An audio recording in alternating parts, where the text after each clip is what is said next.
weather.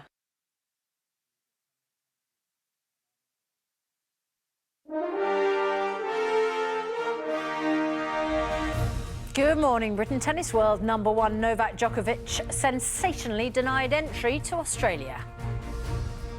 The world's number one player is currently in a detention hotel, fighting for his right to stay in Australia to defend his title at the Australian Open. Health chiefs warn millions of patients will suffer worsening care unless the government takes immediate action to alleviate the staffing crisis engulfing the NHS, putting that, amongst other things, to the Transport Secretary at 8:30.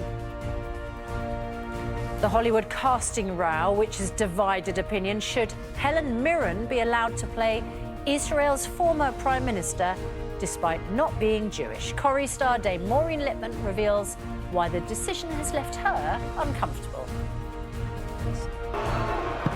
One remains, and that is Peter Wright. Peter Wright is the champion of the world for the second time. And the emotional moment that dart throb Peter Snakebite Wright became a world darts champion for the second time. He's going to be joining us live with his wife, stylist, hairdresser and governor, to be fair, in a few moments' time.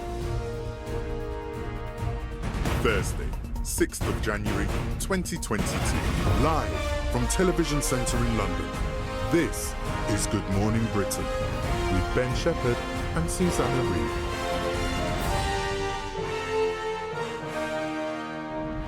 Our breaking news this morning: lawyers for Novak Djokovic have been arguing in an Australian court in the last hour for the world tennis number one to be allowed to stay in the country. The hearing has now been adjourned until Monday. He faces being deported after his visa was cancelled because he has not been vaccinated against COVID and could not prove he had a medical exemption. Mark Beretta is in Sydney for us. Good morning to you, Mark. So Novak Djokovic left in limbo till after the weekend. Former world number one and big rival Rafa Nadal has just said he's backing the Australian government's position. Yeah, quite controversial too, and just happened in the last few minutes.